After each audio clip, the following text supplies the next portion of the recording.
না। So please কিছু কথা বলার জন্য অনুরোধ করছি, তাতে না আপুকে প্লিজ।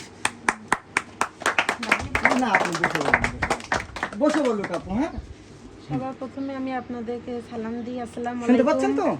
ওয়ালাইকুম আসসালাম। আপনারা সবাই ভালো আছেন? আচ্ছা, আমি প্রথমে আমার পরিচয় দিয়ে, আমি আপনাদেরই বোন, বড় বোন। আমার বাড়ি সনাতন কাঠিতেই। তো আমাকে অত সিনিয়র ভাবার কোনো দরকার নেই, নিজেদেরই সহপাঠী মনে করুন। আর আমি খুবই আজকে কৃতজ্ঞ যে ভাইয়া আমাকে আজকে ডাক দিয়েছে এবং আপনাদের উদ্দেশ্যে কিছু বলার জন্য বলেছে। আর আমি খুবই নগণ্য মানুষ, আমি সেরকম বড় কিছুই করিনি, শুধু একটা কোয়ালিটি আমি আমার পার্সোনালিটিতে অ্যাড করেছি, সেটা হলো আমি ইংলিশ স্পিকিং করতে পারি, যেটা খুবই গুরুত্বপূর্ণ। আর এই টপিকটাতে আমি আপনাদের পরে আসছি। প্রথমে আমি কিছু বলতে চাই স্যানিটাইজেশনের ব্যাপারে। সেটা হলো আমাদের পরিবেশ এবং আমাদের জীবনে আমাদের জীবনে আমাদের পরিবেশের ভূমিকা কিন্তু অনেক বেশি। তো আমাদের উচিত আমাদের পরিবেশটাকে নিজেদের মতো গুছিয়ে এবং পরিচ্ছন্নভাবে রাখতে। আর যদি আমরা পরিষ্কার পরিচ্ছন্নভাবে জীবনযাপন না করি, বিভিন্ন ধরনের মহামারী আমাদের দেখা দিতে পারে। রিসেন্ট কয়েক বছর আগে আমরা কিন্তু করোনা মহামারী দেখেছি, যেটা হয়েছিল এই আনহাইজেনিক পরিবেশের কারণে, আনহাইজেনিক জীবনযাত্রার কারণে। তো আমরা সচেতনভাবে যদি চলাফেরা করি, আর এখানে আমি কিছু এক্সাম্পল অ্যাড করতে পারি, যেমন খাওয়ার আগে ভালোভাবে সাবান দিয়ে হাত ধোয়া, তারপরে দৈনিক 2 বার ব্রাশ করা, তারপরে একদিন বাদে একদিন বা খুবই ভালো হয় প্রতিদিন যদি সাবান দিয়ে গোসল করা হয়। তারপরে আমাদের টয়লেটটা যদি পরিষ্কার থাকে এবং আশেপাশের পরিবেশ যদি আমরা খুবই গুছিয়ে রাখি, তাহলে আমরা একটা হাইজিনিক ওয়েতে জীবনযাপন লিড করতে পারি।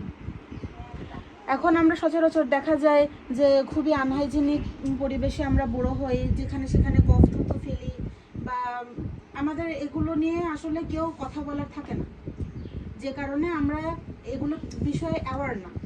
আমাদের আরও বেশি অ্যাওয়ার হতে হবে এইসব বিষয়ে, এটা খুবই গুরুত্বপূর্ণ। আর যদি হাইজিনিক ওয়েতে লাইফ লিড না করা হয়, আমরা কিন্তু জীবনে এগোতে পারবো না। আমরা তো লাইফে বড় কিছু হতে চাই, তাই না? আমরা সবাই হতে চাই কি চাই না? জোরে উত্তর দিবা, আপুর কথায় জোরে উত্তর দিবা সবাই। হ্যাঁ, আমরা যদি বড় হতে চাই, সুতরাং আমাদের একটা স্মার্টনেসের ব্যাপার আছে। আর এই স্মার্টনেস আনতেই হবে হাইজিনিক ওয়েতে। স্মার্টনেস মানে এই না যে স্যুট বুট পরে আমার বসে থাকতে হবে। স্মার্টনেস মানে নখ কাটা, তারপরে চুল হেয়ার কাট ঠিক রাখা, তারপরে ড্রেস আপটা পরিষ্কার পরিচ্ছন্ন রাখা, এগুলো। ঠিক আছে? তো এই গেল একটা টপিক, হাইজিনিকের ব্যাপার। তো এরপরে আমি খুবই গুরুত্বপূর্ণ একটা টপিক তোমাদের বলতে চাই, সেটা হলো প্যারেন্টসদের কথা শোনা আর টিচার্সদের কথা শোনা। এটা খুবই বোরিং লাগবে, সবাই বলে মা বাবার কথা শোনা উচিত, কিন্তু শোনা উচিত।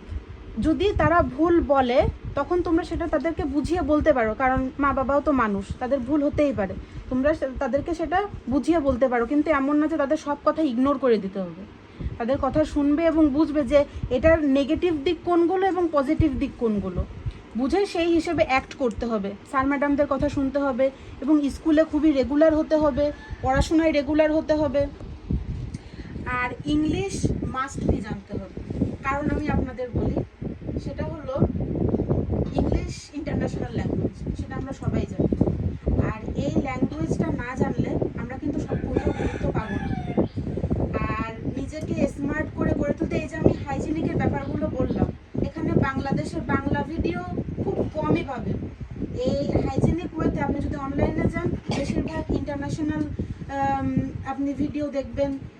বিদেশে কী ধরনের সুস্থ পরিবেশ তারা তৈরি করে রেখেছে, সেটা আপনারা দেখতে পারবেন। আর এইটা দেখা এবং জানার জন্য আপনার কিন্তু ইংলিশ জানা লাগবে। আপনি যদি ইংলিশ না জানেন, আপনি ইন্টারন্যাশনাল লেভেলের একটা মানুষের সাথে মিশতে পারবেন না। আপনি কি চান শুধু এই গ্রামের মধ্যে আবদ্ধ থাকতে, শুধু এই বাংলাদেশের মধ্যে আবদ্ধ থাকতে চান? কথা বলো। আপনারা তো চান না। আপনাদের চিন্তাভাবনা কখনো ওয়েল হেডেড হওয়া যাবে না। আপনারা কি জানেন ওয়েল হেডেড কি? ওয়েল হেডেড মানে হলো কূপমণ্ডু। মানে আপনার মাথাটা যদি আপনি কুয়োর মধ্যে ঢুকে রাখেন, আপনি শুধু দেখতে পাবেন কুয়োর মধ্যে কি আছে, আপনি বাইরের পরিবেশটা দেখতে পারবেন না। আপনি যদি আপনার চিন্তাভাবনা শুধু এই গ্রামের মধ্যে, দেশের মধ্যে সীমাবদ্ধ করে রাখেন, তাহলে আপনারা কখনোই বুঝতে পারবেন না যে পৃথিবীটা কিভাবে চলছে। তো আপনাদের চিন্তাভাবনা যদি ইন্টারন্যাশনাল লেভেলে নিয়ে যেতে হয় আপনার ইংলিশ খুবই জানা লাগবে, খুবই গুরুত্বপূর্ণ। আমার পার্সোনাল একজন স্পিকার আছে, সেটা হলো Barack Obama.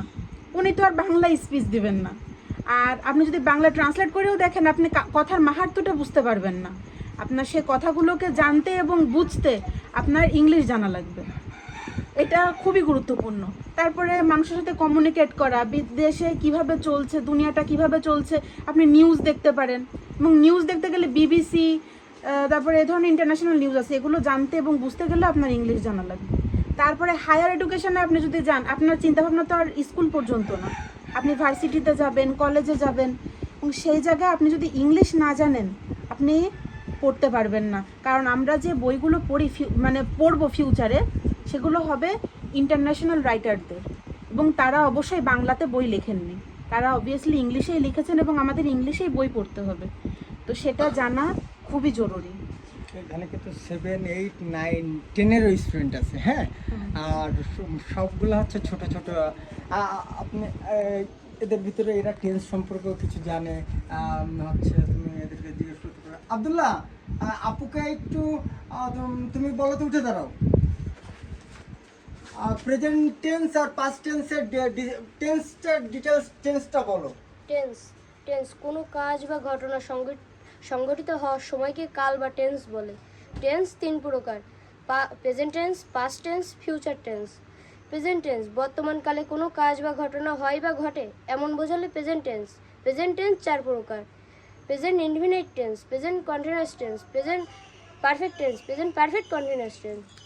Present indefinite tense বর্তমানকালে কোনো কাজ হয় বা ঘটে চিরন্তর সত্য। বর্তমানকালে কোনো কাজ চলছে, হচ্ছে, চলছে, চলমান আছে এমন বোঝালে প্রেজেন্ট কন্টিনিউয়াস টেন্স। গঠন: প্রেজেন্ট পারফেক্ট টেন্স বর্তমানকালে কোনো কাজ শেষ হয়েছে কিন্তু তার ফল এখনো বিদ্যমান আছে এমন বোঝালে প্রেজেন্ট পারফেক্ট টেন্স। কিন্তু তার একটির আগে আরেকটি কাজ শেষ হয়ে গেছে এমন বোঝালে প্রেজেন্ট পারফেক্ট কন্টিনিউয়াস টেন্স। গঠন: subject plus have been, has been, ভার্বের আইএনজি। পাস্ট।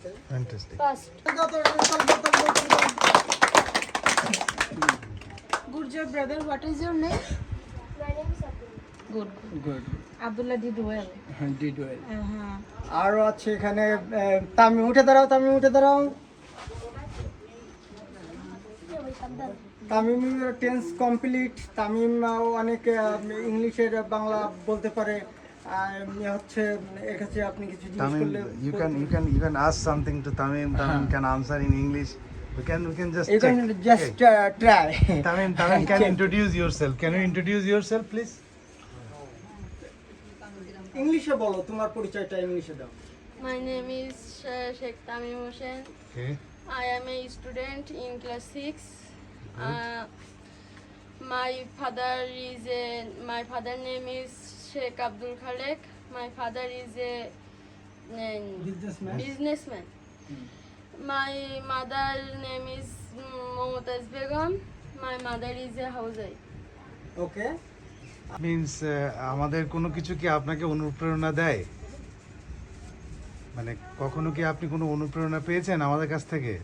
তাতিয়ানার কোনো ভিডিও কি আপনি দেখছেন আগে? তাতিয়ানা আপু আপনার সঙ্গে কথা বলছে ও। তাতিয়ানা আপুর ওই ভিডিওটা ওরা এখন দেখবে। আচ্ছা আচ্ছা, ঠিক আছে। এখন তাতিয়ানা আপুর ওই ভিডিওটা আপনি যদি একটু দেখাতেন সব। আমি হ্যাঁ, so please tell something. Guys, আমি আরেকটা কথা বলতে চাই, সেটা হলো এই যে টেন্স মুখস্থ করা, সেন্টেন্সের স্ট্রাকচার মুখস্থ করা, এগুলো খুবই ইম্পর্ট্যান্ট। এটা বেসিক লেভেল, হ্যাঁ।